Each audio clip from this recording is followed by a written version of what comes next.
Hello there, hello there, hello there, and welcome to another video where we're learning more about FileMaker Pro. My name is Matt Petrowski. I'm bringing you these videos, and as you can see, the title right there is that we're talking about describing your FileMaker problem and then finding a solution. It's a little bit of a break from our normal series for those of you that are watching this live, so stick with me and we'll be on my desktop in just a few.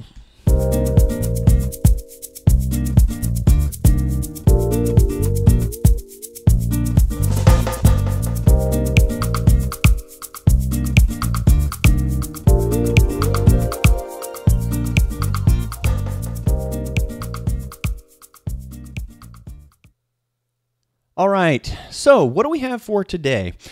Well, for those of you that are tuning in because I do this actually live as a broadcast, I'm taking a little bit of a break for today. We'll pick it up maybe tomorrow or what have you. But anyway, long story short, I've got a couple of questions that came in. One in particular came in and I wanted to answer the problem. And it also gave me the opportunity to actually show that if you want to ask a question, what is the best way to get me to answer that question?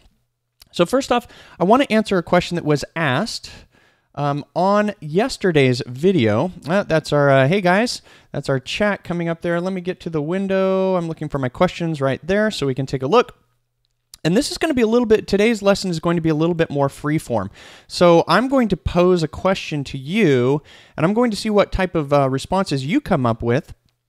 And then I'll show you how I actually solve the problem. So first, let's get to our question from the previous day.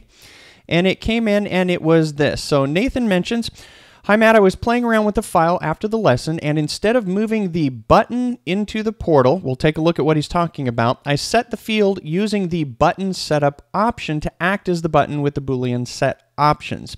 Now I'm going to address this, and instead of the button, I just have a field. Trying to think of objects in the portal, would it be better to have the button or to use the field as the button object?" So let's take a look at what Nathan's actually talking about in our file. As I switch over here to FileMaker, and I switch to the file that we've been working with, this file called time track. Now what he's talking about is in this area right here in the previous lesson, we took a look at actually making this button. In fact, if you found this video and you're interested in the series that I'm doing, multiple series about learning FileMaker or mastering FileMaker, you can always click on my channel icon. It'll take you and then it'll give you a list of the playlists. So here was the original issue that we had. When I go into layout mode here on this particular file, and you'll find a link to this file on actually a video in the series where I was talking about the data and structure. What was formerly here, as I shrink this up, was a field called active, and that particular field, as I show the inspector, let's see if it's somewhere on screen here. There's the inspector all the way off screen, out of my zoom area. This was formatted using this fourth area in the inspector as a checkbox, and it had a value list of a Boolean, which we see right there. We talked about it's basically just a 1, and we were basically hiding the 1. And from what I gather from Nathan's question, he was saying, rather than going through this process of making this particular button, what he probably did is he selected the field itself and just went up to this format menu and chose this option of button setup. Now, I hate to say it, Nathan, and for those of you that do this, I hate this and I never, ever do it. And I'll tell you why. Number one, when it comes to FileMaker and all of its objects, when FileMaker transitioned from FileMaker 7 to FileMaker 12, introducing this new layout method or describing objects on the layout, objects truly became objects, wherein in the past with FileMaker 7 files, for example, there wasn't as much of a distinction between a button and a piece of text.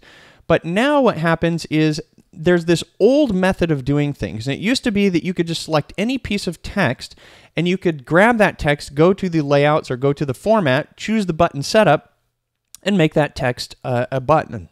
Same thing with a field. You can choose any object in FileMaker and you can choose format and choose to make that a button. Now, the number one problem with this, I mean, it seems really convenient. I can do this perform step or perform script step. Let's actually do it. And I'll show you one of the many problems of doing this. Number one, any object in FileMaker can have multiple different settings. For example, On a field in particular, not on this checkbox, I could put placeholder text. I can also put things in this first area such as a tooltip. Say, for example, why am I not able to select on this field and make it maybe you can't put a tooltip on checkboxes. That may be something that I've never done before, because I guess you can't. You can't put a tooltip. Well, let's go to the hide settings, and let's just put in a fake hide setting because I know that you can put a hide setting. So I could put something like hide this if I have to do something bogus. 1 plus 2 equals 4, and that'll never come out true, so this is actually not going to hide. So when I go into browse mode, I should still be able to see that, and I am able to see that checkbox. But here's what happens when I actually make this particular object button. So let's go define it as a button. We go to the Format menu, and we say, I want this checkbox to be a button, and I will do a single step right now, and my default for single steps is beep. And so I just say beep right there. All right, so I have now defined this as a button, and I go into browse mode, and it should beep when I click this. I don't know if it'll come through in the audio, but my computer's beeping. I don't know if the capture is actually capturing that. So here's the big problem with that scenario. Number one, well, the hide is actually exposed, which is good. But when you're dealing with other fields, say if I had made this a field, or if something becomes grouped, when you define something as a button that is not truly a button, things get obscured. Things like conditional formatting, tooltips, placeholder text, and other things that when objects are grouped, you can't directly access those controls on that object anymore. Now in this case, that's not the case because the hide object when true is still available for me to edit here, but there's another reason that I don't like to do that. When we take a look at defining the appearance of an actual object that has been assigned to be a button, we lose a lot of FileMaker's styling abilities. So you notice that right here, when I select this, FileMaker designates this object as a group. And it's a group because what I've done is I've wrapped a button around a field. So it's now actually a group of objects. Almost the exact same thing as if I took these two objects and actually grouped them with FileMaker's group command, which is Command or Control R. You can see that it switched the actual object to a group, and that group loses all styling abilities. So if I ungroup these with them selected, and I select on the object that is an actual button, I get to take advantage of all of the different states because it is truly a native object. So ultimately, the answer to the question is, do I actually make a button when it's a button? You better believe I make it a button.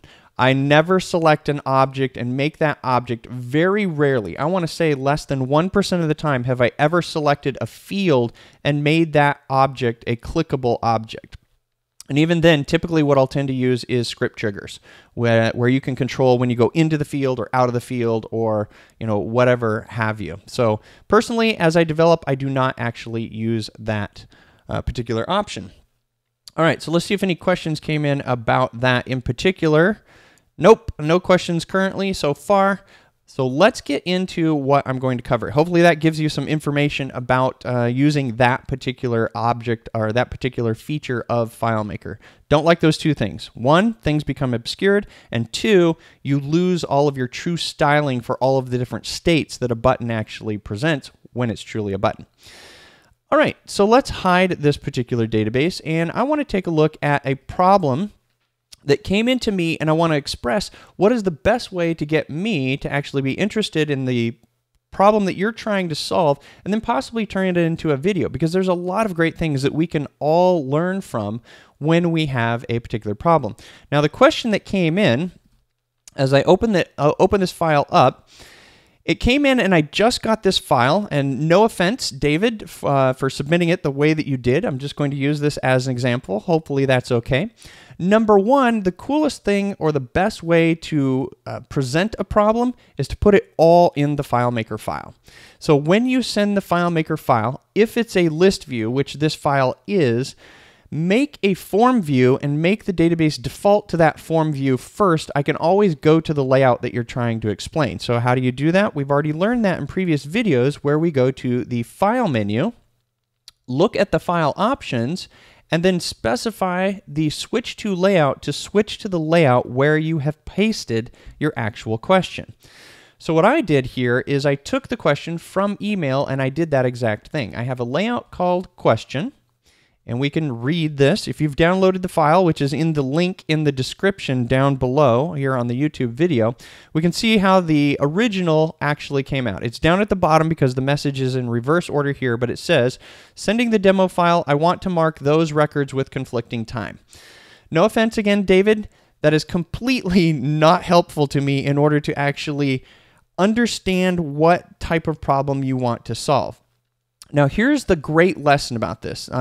There's nothing wrong with the approach that David took. It's just that he gave so little information and made the assumption that somebody who could possibly help might understand the actual problem. And typically when FileMaker new learners are explaining a problem, what they do is they explain within the context of what they already understand about their solution. And that doesn't help a developer who knows nothing about what your solution is trying to do and what type of problem you're trying to solve.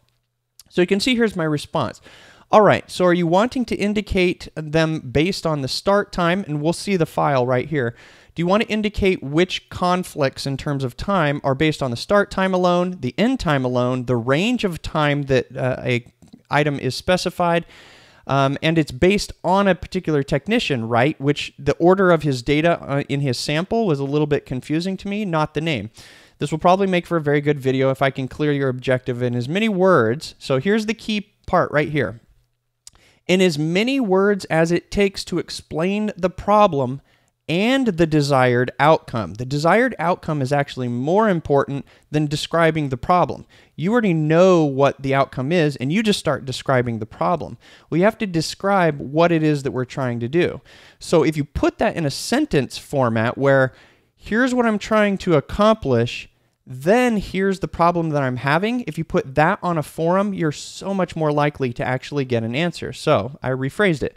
For each technician within a given time period, such as 1 day or 24 hours, I'd like to indicate anytime there is a matching range of data where the start time and the end time exactly match another record with those, I should have said exact same times.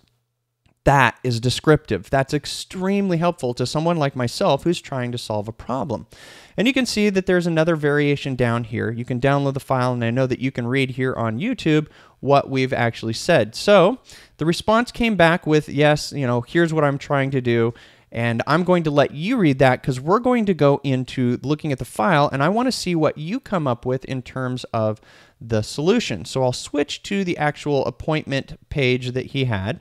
And since there is no private data in here, again, if you're going to send me a sample file or provide a sample file, obviously you might have to strip it out of your actual solution. What you're trying to do, you will have to replicate it and make it available so that somebody, if you want the best result, being able to work on the file to put the solution in place and then give it back to you is like the best way to learn, because then you're not trying to communicate the solution back and forth.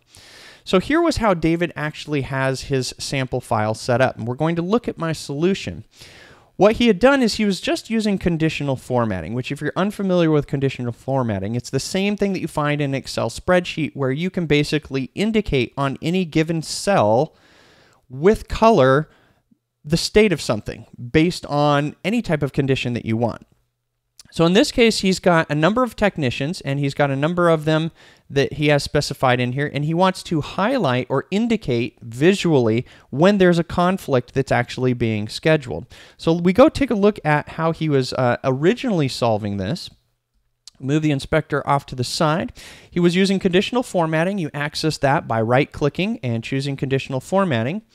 And it's a great start at trying to use some logic in order to solve the problem. Now, the way that the problem is being solved right now, it's being solved purely based on all of the data that's being shown and trying to look at the record that's next to another record. I can tell that because he's using the get nth record by using the get record -1. So the assumption here is with this attempt at the solution is, the assumption is that as we go back into browse mode,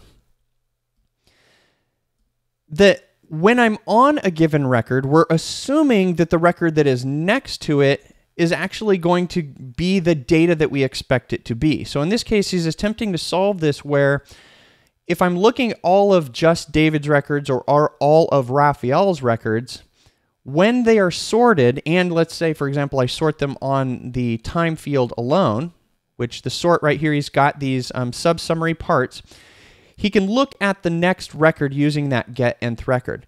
But that's a bad assumption because when it comes to our data is always in a state of flux, at least when we're not the data in terms of the storage, but in terms of the way that the data is being retrieved and displayed.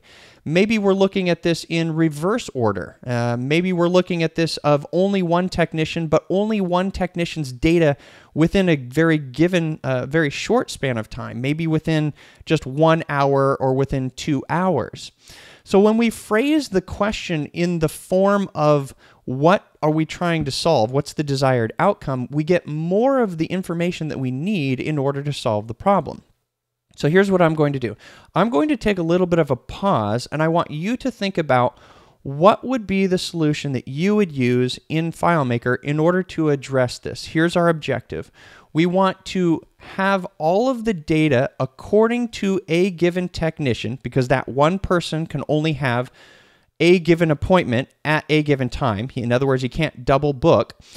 And we want to know what the conflicts are within a period of time that is, let's say, a span of 24 hours or 1 day, a given time frame.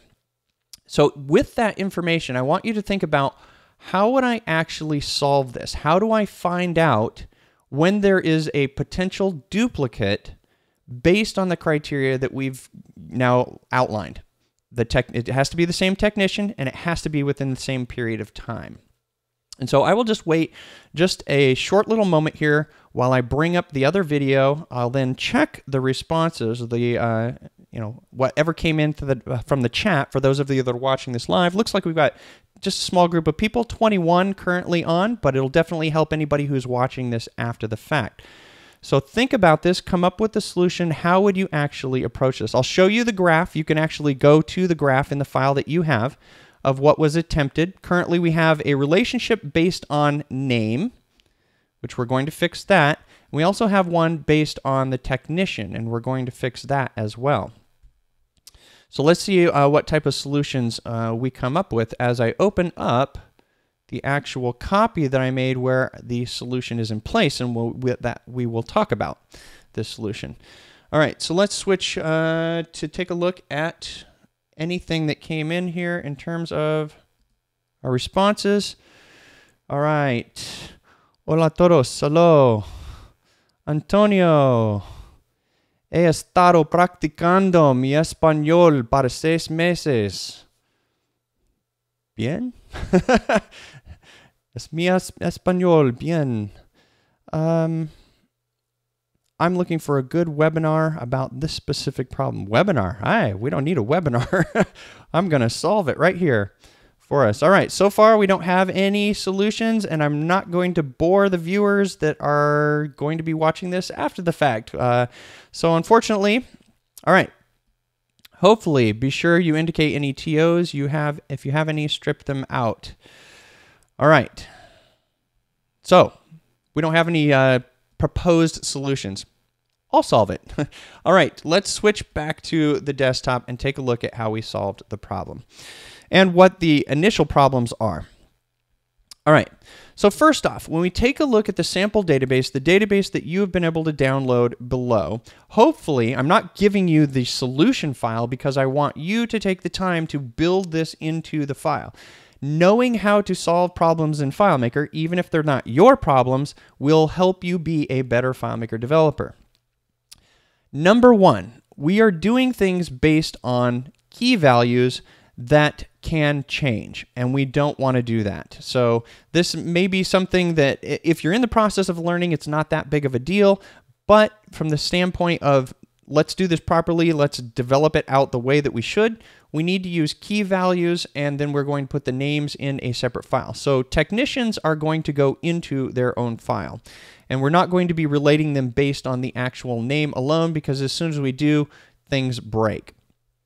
So our graph is really simple here, and this is a clue to us. Based on the data that we've been given, we've told ourselves, first, we need to filter this data. In fact, you should think of the word, anytime you think about the word, I want to get the subset of data out of a larger set of data, you are in essence performing a filter. And there's only two ways that you can do that within FileMaker. One of them is with a find, and the second one is with a relationship. Now, if this is something you're going to constantly want to do or see on screen, using the relationship is typically going to warrant putting the extra table occurrences into your graph in order to do that. And it also lets you facilitate all the different calculations and things that you want to get out of it. If it's just a routine that somebody needs to perform every once in a while, then probably scripting it as a find and just allowing the user to go to an area where they can click on a button, it'll just bring up that data. That prevents you from adding complexity to your graph. So let's do this on our graph. Let's fix this up. So here's the solution file that we have right here. And we can see that 10 o'clock, even though we are not sorted in an order. Ooh, I just made a change there. Change that to 10 o'clock so we get our duplicates. I don't know what I did there in terms of why it's not duplicating. We'll have to look at it. But we'll actually go through the solution. All right, so first off, we are filtering the data based on the technician. We are also filtering the data based on a range of time.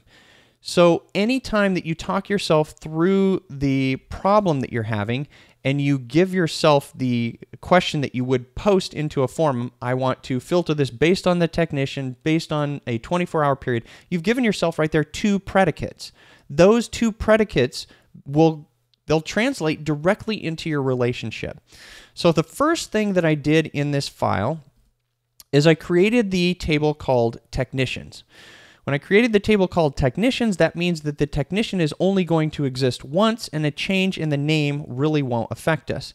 So formerly, this was actually, we take a look at the former one, it was a field where you could click into this, and I can now break the relation. I can break the fact that the relationship, if I say David S., you can see that even with the sort on here, it now puts David into another category. So that means just one clerical error on behalf of anybody who's inputting information, even though you've got this selection list, by the fact that I'm able to actually make this distinction right there, I will actually cause a breakage in the relationship. So we always want to do things based on keys, based on a separate table. We take a look at the Manage Layouts, and I open the layout right here. This is what we should have when we look at our technicians in terms of proper data structure. We have a single given record for David, never anymore. There is no more Davids, and David is always this ID. Once it's assigned, once the record is created, David is B164. Just like in the US here, when you are born, you're given a social security, that's your number. If you're in Europe, you get an identity ID number, and that's your number. Raphael only has one. We make the change to David S. It's reflected everywhere because there is only one. So technicians needed to be broken out into its own table. And then we needed to create a value list. I won't go through creating the value list right now, but I will open it up and we'll take a look. It's really pretty easy. Manage value lists. You simply just make the technician's value list, and we've already seen this in previous videos. We are using values from a first field, but we are also using display values from a second. We are displaying the name, but we are using the ID. We use IDs because they are canonical, meaning they are absolute, they are definitive, nothing else can change. This will never change for David, and this will never change for Raphael for the lifetime of the database. And we choose this option, Show Values. And we wire it up, which that's the part I'm not going to show you. I changed the type right here so that I could change that selection. So now we know that for guaranteed sure, these are all going to be the same ID value, and they are. What's being displayed is the name, but what's stored underneath is the ID. And remember, what you store and what you display, two different things in FileMaker. Now we can actually go based on the date as well. Remember, we've got two pieces of information. We have the ID, not the name, and we have the time. So when we look at our relationship graph here, we can see that we have used those two predicates right there. The ID technician, which is assigned on the appointment on each record, and the date of the technician are the two predicates that we use as our relationship, which acts as the filter in order to do any type of logic that we want. What we've done now is we've created a situation where the relation is isolating on any given record, looking into itself through a self relationship. Notice that this is based on appointments table. This also is based on appointments table. This filter, or this relationship, is saying, from any given record, I want you to look at all of the other records that are exactly the same as me, meaning they have the same technician ID and they are within the same date or time period. So great, that's all we need right there in order to actually find out all of the rest of the records that match that same criteria if there's any duplicates. So let's look at how we do that with conditional formatting. Going into layout mode and right-clicking here on our conditional formatting and zooming out a little bit, this gets pretty easy now. Now that we know that the relationship is giving us the subset of data out of all of the data, what we can do is we can use FileMaker's calculations in order to do all the logic on that data. Now you can see right here what I've done is I am using a pattern count in this particular case. So let's break this down.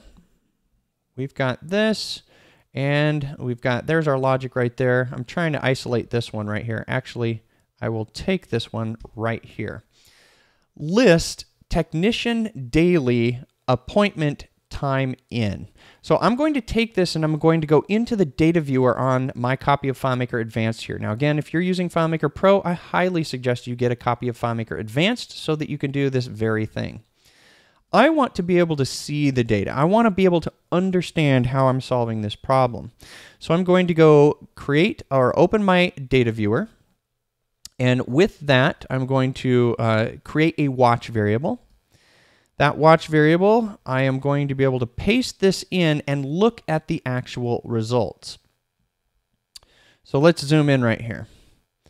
So I can see I'm on this record selected right here in the background. I know that it's based on David, and I can see all of the start times because notice that I'm filtering based on, or I'm returning the time in. Now remember, I'm going through the relationship right there. That is the relationship that has the filter on it using the multiple predicates based on the technician and the time. Now, what I look for in terms of duplicates really comes down to the field itself. Now, in this case, I'm only looking at the time in. Now, there's multiple different solutions that we might potentially want here. I could look at how many times is the same time in duplicated, and I could also look at the fact that how many times is the same time out duplicated. What gets a little bit more complex is in some scenarios, you don't want to look at just the time in or just the time out. In some scenarios, you want to look at the actual range. So that becomes really difficult for some FileMaker learners because they're trying to think, well, I can compare based on the time in or based on the time out, but how do I compare based on the exact same range? In other words, maybe you allow a situation where somebody can have multiple start times that are both at the same, 9 o'clock and 9 o'clock, but you can't have any situations where it goes from 9 o'clock to 10 o'clock for exactly an hour, but you can't have it from 9 o'clock to 9:15. In order to determine the range, what you have to do is you have to create what's known as a multi-key, or a compound key, excuse me. A multi-key is when you have multiple key values in a text field that's return delimited, where each value in that field is a new key. A compound key is the combination of two pieces of data in order to make it such that you can look at any other occurrences of the combinations of that data to determine whether that one combination is unique over all the other combinations. And hopefully that makes sense. In fact, in a previous video, we learned that a time value in FileMaker is actually just a sequence of digits. Maybe it's something that looks like that right there. Well, in order to make a compound key, I might do something like this. The start time, which is represented by a sequence of digits, concatenated with a dash, adding onto that the end time, that expresses the start time and the end time to represent a range of data. So all I have to do is then compare this particular compound key against another key where it might be the same. Now, if this represented 9 o'clock and this represented 10 o'clock, this compound key would be in conflict because it would exist 2 times. But if this was slightly different, just even a small amount right there. So let's say this one represented starting at 9 o'clock, where this represented 9:15. These do not exactly match each other as a full string of digits. And so that's how you actually compare values when they are distinctly separate from each other. Such as in this case, I have a start time, I have an end time, but in order to make those unique, or in order to look at both of them, I just combine them together, and that's called a compound key. All right, so now that we can see the list of all of the items, we can say 9 a.m., 10 a.m., 10 a.m., and 10 a.m., we're going to end up with a problem that you probably aren't aware of, and that is the fact that users can enter data in any format, or the time that FileMaker returns can be returned in any format. So now let's take a look at this. In the data viewer here, I'm going to select this and I'm going to look at just the time in. Now, it is possible in FileMaker for a user to enter time in multiple different ways. Now, we've talked about this before. The time underneath the hood is stored as a numerical value. But what's returned by FileMaker's calculation engine is actually a human-readable version. So in other words, in this field, what could be stored is this right here. 9, if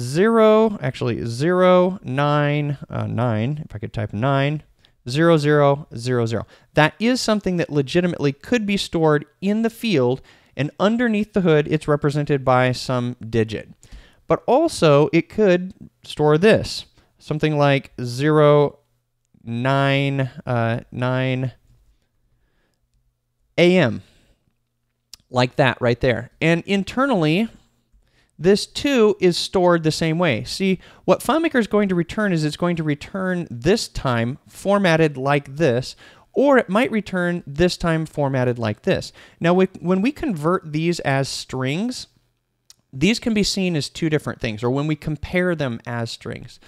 So one of the things that we need to do whenever we're dealing with times or dates, and we want to absolutely ensure that we enforce those times to be in a strict format, we have to use an auto enter on the field. And we have to force that data into the structure that we want to have. We don't just let the user input anything that they want, because when it comes to dates, FileMaker doesn't even care. You can do 8/3-17. You can also do 8/3-2017. You can do 8.3.2017. FileMaker will return this, while internally it will store the numerical value that represents that. But what will FileMaker return? It will actually return this value back to you, which is not good for us in the calculation engine. So, solution. On the fields themselves, which we go into our defined database, and we go to our fields for our time in and our time out, you will clearly see as part of my solution, I forced an auto enter on to the time in and the time out. And you probably are best doing it on dates as well. And when we look at the time in and we look at the calculated value, we can see what I'm actually doing. Now, there's 2 ways that I could do this. The first way is I could do get as time, which will attempt to apply some type of formatting to the actual field, but it's not going to be nearly as precise as this right here.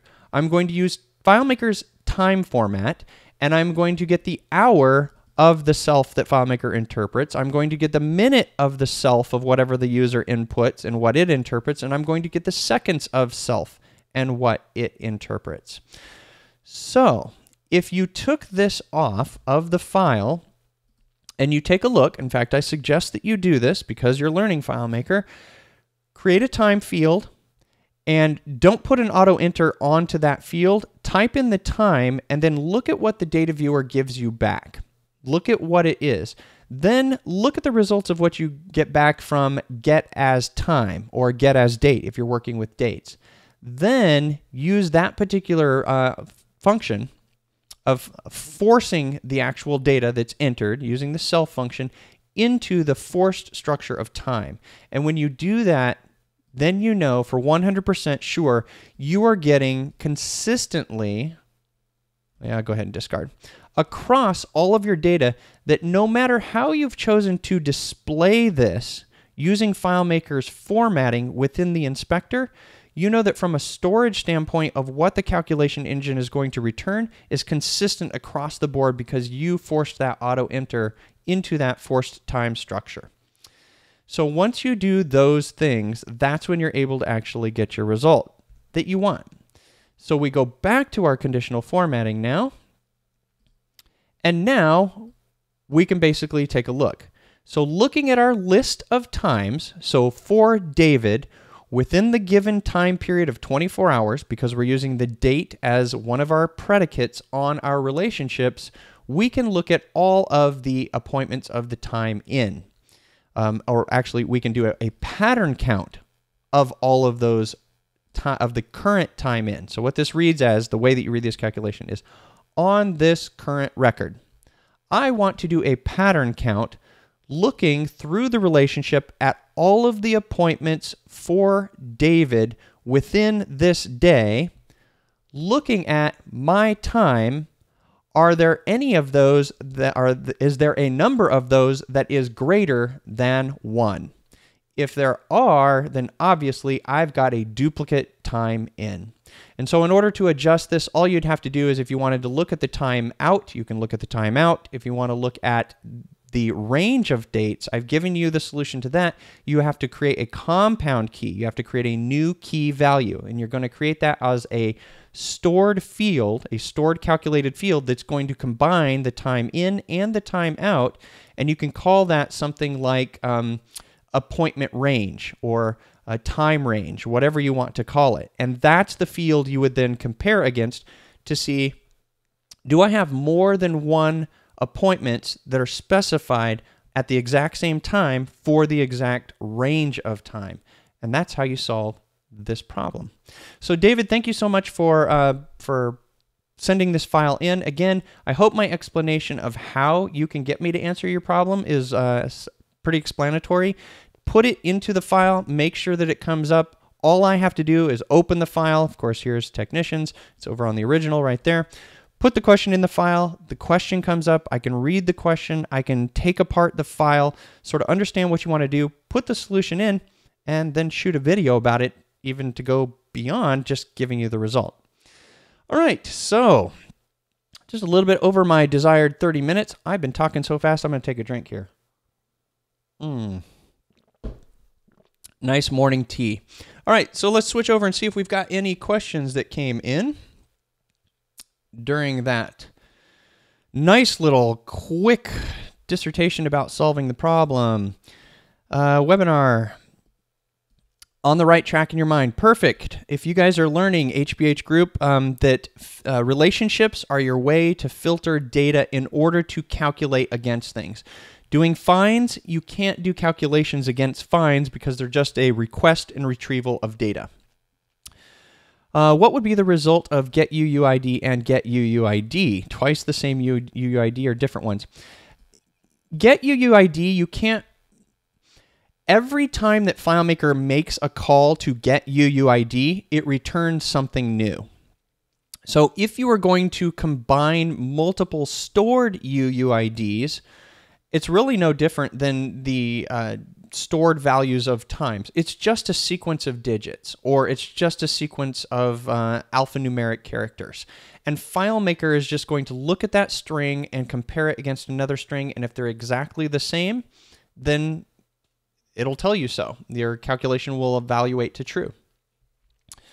Nice, Matt. Could this also work if one just used a concatenated field and a field validation? You can, yes. Anything that you want to use, once you've got the relationship, once the relationship is in place, your calculation logic, in order to do whatever you want to it, can be anywhere. It can be used in a validation. It can be used in a script on a script trigger when the record is validated. It can be used on conditional formatting for the purpose of display. It can also be used from a preventative standpoint. So in other words, in this particular database, if we take a quick look over here, if, for example, as HBH Group is mentioning, if we never even wanted a record to be created based on the fact that somebody has specified a duplicate time. So if I go in and I create a new record, and from the time that I create that new record, nothing has been committed yet. If I select David, and I know that this is the same date, when I make the selection right here and I select 9 a.m., this record has not yet been committed. So what HBH Group is basically saying is this record would not even be accepted into the database by virtue of the fact that we look through that relationship with those two predicates, and if it validates as this is not true, meaning I can't have that pattern count, we take the exact same calculation that we have on the actual condition of formatting, go put it into the validation, this record won't be accepted by virtue of the fact that we already have an existing 9 a.m. So meaning we can't even get the data into the database. So we've taken it the step prior to actually getting it in. Now sometimes you want to be able to allow the duplicates and just be able to see them so that you can make adjustments just because you want to get the data in. Other times, you want to pre-validate the data and say, I never want to allow that duplicate to even get into the system. And that's just up to you to where you use the logic. The whole key here is, it's the relationship itself and the keys that you use or have to create, a la the compound key, in order to see the data that you need to see in order to derive the results you want. Are there more than one? Is this after 5 o'clock in the evening? Is this already scheduled by somebody else? All of those things are things that you can do. All right. The auto-enter calculation for time to enforce you can use the validation. My question was about auto-enter. So the question would be on that UUID, would it be an auto-enter of a concatenated UUID? You would get two different UUIDs, I believe, if you throw that in. Interesting question. I've never had that. I'd have to throw that in and see what happens. I'm pretty sure you'll get two UUIDs. All right, what about this relationship for range of time overlap? Sivakumar, hopefully I said that one right. This also, again, is another alternative solution to this problem. Take a quick look at that. What he's mentioning here is one of the things that we could do is you can also have a relationship that looks at the range of data. So as I take this, another copy of appointment, I could, on time in and time out, and I'm just doing this ad hoc, and on the technician, and on the date, so we're getting a little bit more convoluted here. And again, I'm recording this live, so I'd have to actually sit and think about this. A lot of solving with FileMaker is actually just sitting and doing nothing and just thinking about how you solve the problem. But it is possible to use ranges. As I open up this relationship and I use multiple predicates, I can switch this to greater than equals to, and I can select this one to less than equals to. There's so many things that you can do when you play with your relationships to get the relationships to even do more of the work for you than having to put that work into a calculation. So excellent tip and feedback there in the comments, and hopefully that helps somebody else out in terms of knowing how complex you can get. And also, I haven't covered this. Look at that. It's like a Cartesian join or a cross join, but it's now got the symbols on either side. This is when you're getting into some really complex relationships in order to make FileMaker do what you want it to do. But it'll do it. It'll do it beautifully. Sometimes they get a little hindered in terms of performance, but it's totally doable. All right, 2 self-related tables of appointment 1. Yep. Exactly, and appointment will not equal to a. So basically, all of these comments that we see right here from Sivakumar, he's basically explaining how you can make these much longer relationships with multiple predicates and get the relationship to almost give you exactly what you want. Meaning, I can look at the fact based on the ranges that are specified that there is another record. And if there is another record, don't even do anything. And I just basically put the logic into the calculation using a pattern count. Sometimes you want to be able to have a less narrow relationship where you can make the relationship as narrow as you want, hence all of these comments that we've got right here. Or you can create something a little bit more broad, and then you can put the narrowing into the logic within the calculation. So it's just 2 different approaches to the same problem. But knowing about both of them is absolutely brilliant. All right. If starting off is thinking about FileMaker, I must be thinking about FileMaker a lot.